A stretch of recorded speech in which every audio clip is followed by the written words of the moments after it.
Você teria coragem de levar algo de uma cidade amaldiçoada?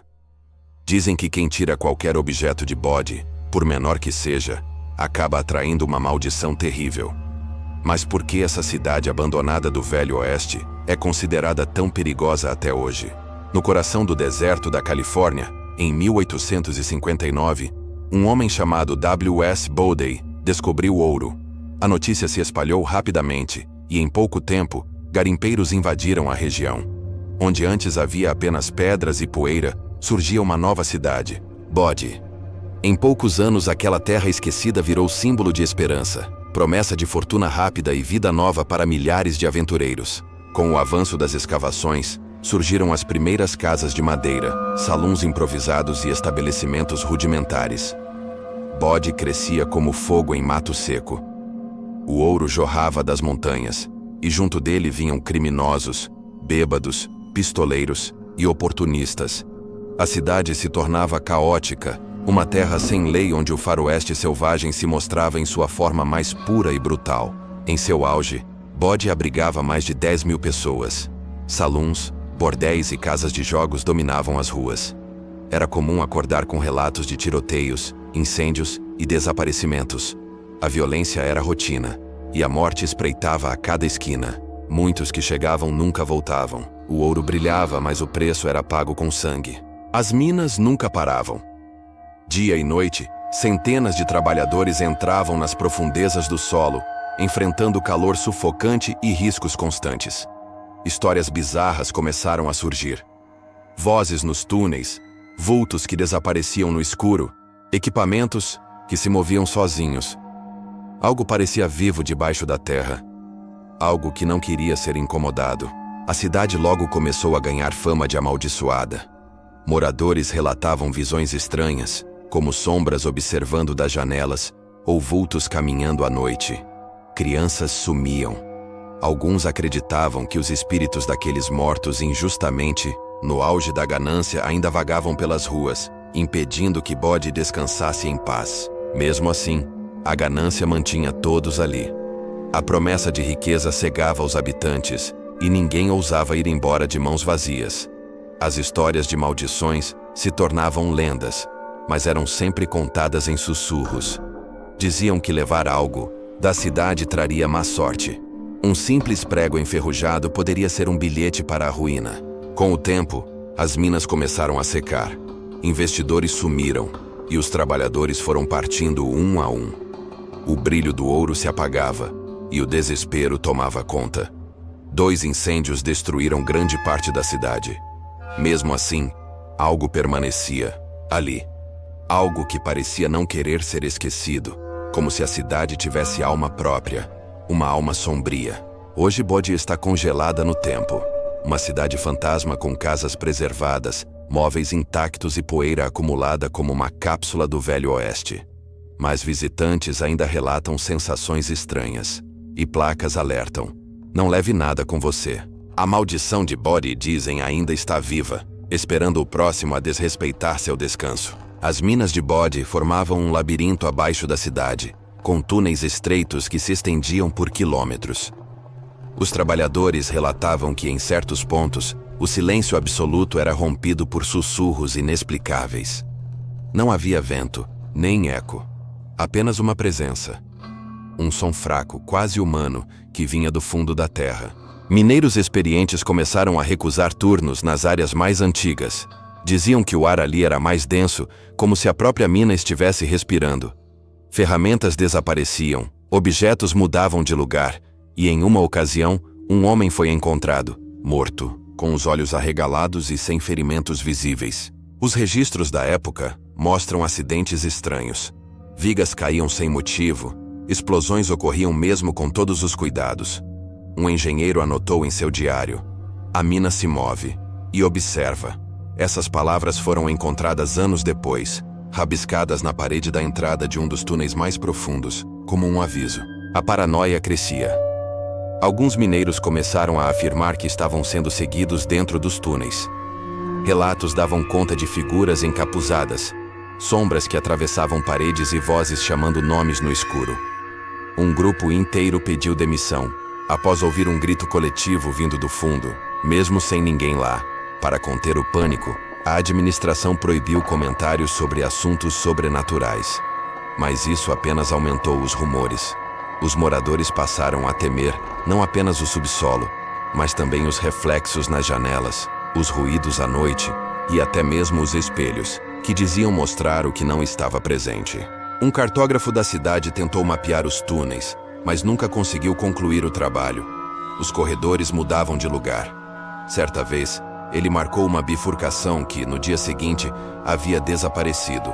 Quando tentou mostrar o mapa aos chefes da mina, foi declarado louco e desapareceu semanas depois. Alguns estudiosos modernos acreditam que o solo de Bode possui propriedades magnéticas incomuns.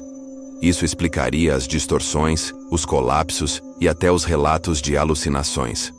Mas para os antigos moradores, era claro, havia algo lá embaixo. E esse algo não queria ser incomodado, e avisava quem ousasse entrar. Hoje, os túneis estão lacrados, e entrar neles é proibido. Mas há quem diga que ainda se escutam ruídos vindo do chão, especialmente à noite. Bode parece dormir, mas respira, como se as entranhas da cidade estivessem vivas, apenas esperando por quem decida cavar fundo demais. Com a cidade crescendo sem controle, Bode rapidamente se tornou um dos lugares mais violentos do Oeste. A polícia local não dava conta da criminalidade, e a justiça era feita na base do revólver. Duas palavras passaram a definir o cotidiano: desconfiança e vingança. Cada esquina escondia um duelo prestes a acontecer. Salões fervilhavam com jogadores armados, bêbados agressivos e prostitutas disputando espaço. Um olhar torto era suficiente para desencadear um tiroteio. A cada semana, corpos eram retirados das ruas. Alguns eram enterrados sem identificação, outros simplesmente desapareciam sem deixar vestígios. A cidade ganhou fama nacional como a Babilônia do Oeste. Jornalistas relatavam crimes bárbaros como enforcamentos públicos, linchamentos e execuções por disputas de terra ou cartas marcadas. Ninguém era inocente por completo. Em Bode, até o padre andava armado, e usava se fosse preciso. Um famoso pistoleiro Tom Silvertongue Weller se estabeleceu em Bode. Diziam que ele havia matado mais de 30 homens. Virou uma espécie de xerife informal, respeitado e temido. Mas sua presença não impedia os crimes. Apenas mantinha as coisas sob seu controle pessoal. Ele próprio sumiu um dia sem explicações. Os cemitérios da cidade começaram a se expandir. Sepulturas improvisadas surgiam nos arredores das casas. Cruzamentos se tornaram locais de execução. Os moradores andavam com medo. Crianças cresciam aprendendo a atirar antes mesmo de aprender a ler. A violência era a única linguagem que todos entendiam. Histórias contam que fantasmas desses tempos ainda rondam a cidade. Tiros ecoam à noite, mesmo sem ninguém por perto. Objetos se movem sozinhos nos antigos salões. Visitantes relatam ver figuras de chapéu, armadas, que desaparecem quando se tenta chegar perto. Seriam ecos dos antigos justiceiros. Algumas casas estão cercadas por histórias específicas. Uma delas, conhecida como Casa dos Gritos, teria sido o local de uma chacina por ciúmes. Desde então, gritos e choros são ouvidos à noite por quem ousa se aproximar. Nem os guias turísticos entram nela. Dizem que quem entra sai diferente. Mesmo depois de tudo, a cidade mantinha seu brilho dourado. O ouro continuava a atrair mais gente. Mas quem sobrevivia em Bode sabia. A verdadeira riqueza era continuar vivo. E essa riqueza era rara. Bode não era só uma cidade fantasma. Era um campo de batalha onde o passado ainda puxava o gatilho. Durante o auge de sua decadência, Bode parecia ter sido amaldiçoada. O vento nunca cessava, soprando com força entre as casas abandonadas. Mas não era só um fenômeno natural. Moradores juravam que ele carregava vozes, sussurros e lamentos, viajavam com o ar, como se a própria cidade contasse sua dor. Testemunhas diziam que o vento mudava de direção sem explicação. Ele surgia repentinamente em dias calmos, derrubando portas e espalhando papéis com mensagens enigmáticas. Uma folha trazia a palavra culpado, escrita em sangue seco. Ninguém soube de onde veio, nem quem a escreveu. Havia uma colina conhecida como o Tribunal do Vento, onde, segundo lendas locais, almas condenadas eram julgadas pelas forças invisíveis da cidade. Animais se recusavam a subir lá. Turistas que tentaram acampar nessa área tiveram pesadelos terríveis e acordaram cobertos de arranhões. Uma senhora idosa, última moradora da cidade, dizia que os ventos eram os espíritos daqueles que morreram injustiçados. Ela falava com eles todas as manhãs e deixava oferendas nas janelas. Quando ela morreu, ninguém ousou entrar em sua casa. Diziam que o vento sussurrava seu nome do lado de fora. Cientistas investigaram os ventos incomuns, mas nada encontraram de anormal. Alguns instrumentos até pararam de funcionar perto da colina. Os dados se apagaram sozinhos. Um pesquisador descreveu a sensação como ser observado por algo que não está ali. Ele abandonou o projeto no dia seguinte. O vento parecia reagir a emoções humanas. Quando alguém ficava com medo, ele aumentava. Se alguém duvidava dos relatos, as rajadas tornavam-se agressivas. Uma equipe de filmagem teve seu equipamento destruído após rir das histórias locais. Eles nunca mais voltaram, e suas imagens nunca foram recuperadas. Pichações misteriosas começaram a surgir nos muros da cidade. Frases como "Nós ainda estamos aqui" e "Eles mentem" apareciam de madrugada, mesmo sem ninguém por perto. O xerife local, que cuidava da segurança turística, se recusava a investigar. "Bode cuida de si mesma", ele dizia. "O vento continua a soprar. Quem visita Bode sente seu toque gelado, como uma advertência." Alguns dizem que, se você escutar com atenção, pode ouvir o veredicto sussurrado pelos condenados. E em Bode, quase todos eram culpados. Ou pelo menos, foi isso que os ventos decidiram. Bode foi lentamente engolida pelo silêncio. Quando o ouro secou e os tiros cessaram, restaram apenas as estruturas vazias. Casas, igrejas e salões apodreciam sob o sol e o vento. Os poucos que ficaram desapareceram com o tempo, como se a cidade os tivesse absorvido. Bode não morreu de repente, ela se apagou. Com o abandono, vieram as histórias. Dizem que quem leva algo de Bode, mesmo uma pedra, é amaldiçoado. O efeito Bode virou lenda. Cartas chegam até hoje ao museu local, enviadas por pessoas devolvendo objetos roubados, implorando para que a má sorte cesse. Muitas vêm com lágrimas secas. A cidade foi declarada em estado de preservação suspensa, o que significa que nada é reconstruído, apenas mantido como foi encontrado.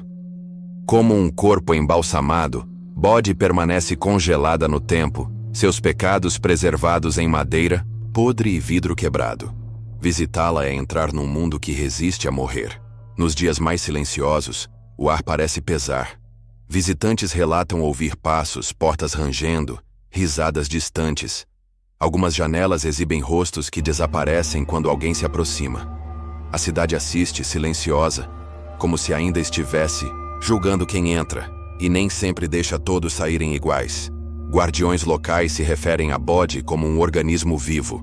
Dizem que ela respira com o vento e fala com a poeira. Eles não sorriem ao contar essas histórias.